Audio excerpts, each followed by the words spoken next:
Turning now to the congressional race in Rush Limbaugh's home district, the 8th District of Missouri. Joining us now, incumbent Republican Congresswoman Joanne Emerson, joining the conversation already. Nice to have you in. Thank you, Mika. Joanne, okay. How's the race Here we going? go. Everything's looking really good. We're working really hard.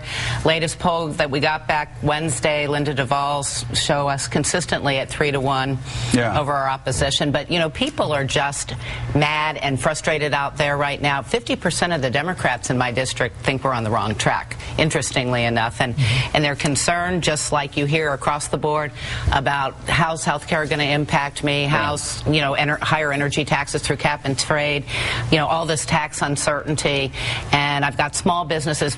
I probably went to about 40 small businesses over the break, in addition to meeting with hundreds of other people, all of whom are just edgy, and they're frustrated. I think ultimately they're optimistic, but they're still frustrated. Are you surprised that somebody like Ike Skelton, chairman of the Armed Services Committee, he's no liberal, but Ike Skelton even in trouble this year? Well, he's got a very energetic conservative who is running against him, and I think people were upset with his vote on cap and trade, to be honest with you, because he voted against health care, and I believe he may have voted against the stimulus, but nonetheless, people are just upset and frustrated with the direction of the government, too much government, and then terrible overregulation that threatened to strangle a lot of our businesses. And, you know, even the EPA wants to now tell dairy farmers they have to have oil spill prevention plans.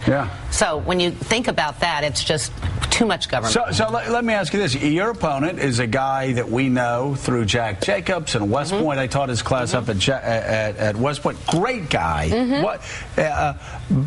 So the question is, how are you avoiding the pitfalls of this anti-incumbent fever that's everywhere? Well, you know, I've always been real straight with my constituents. I don't spin. I don't know how to spin. I wouldn't remember how I spun the next day anyway. And I just kind of tell it like it is. I'm very direct. I'm very accessible. I'm home every weekend. I'm home on the breaks. You go home every weekend. And I am always there. I mean, people at Schnucks, which is our local grocery store, you know, stop me. It takes 45 minutes to get through the vegetable section, but, you know, you know, that is it may. It's, you know, I'm there and I'm accessible, and I think they consider me one of them. And I feel very blessed, but I listen, and I listen to everybody. I don't know what party most people belong to. I never would ask them what party they belong to, and I think that people have that comfort level because we have great constituent service, but I'm also, you know, always there and just very direct. Gene, it's very interesting. That sounds the opposite of, we were talking about Mayor Fenty, who a lot of people felt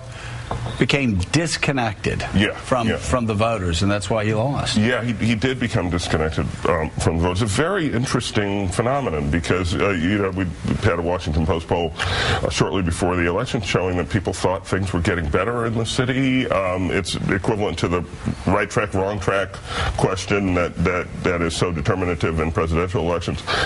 And so people thought he was doing a pretty good job in terms of how the city was getting better. But constituents, many constituents, you know, felt that he had become disconnected, that he was aloof, that he was arrogant, that he was not listening to what they had to say. Well, you know, it's you're talking about constituent services. Pat Buchanan, I came in '94. Joanne will tell you I was highly ideological. I wanted to abolish agencies, balance the budget, scared people up here. But I'd always go home and I'd talk to my constituent services people.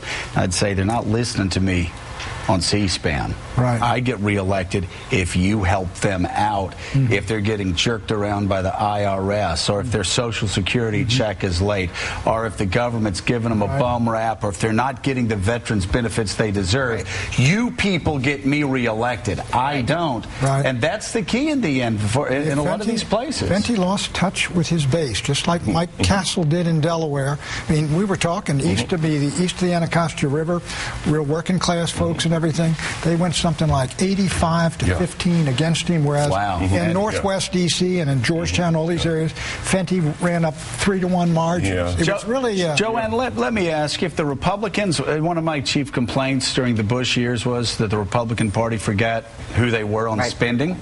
If Republicans take control, if John Boehner is Speaker, Will they remember what we did, you and I, back in the 1990s, and start fighting to balance the budget again? I think so, Joe, particularly because if you look at the budget today, it has all of the stimulus spending now folded into the baseline.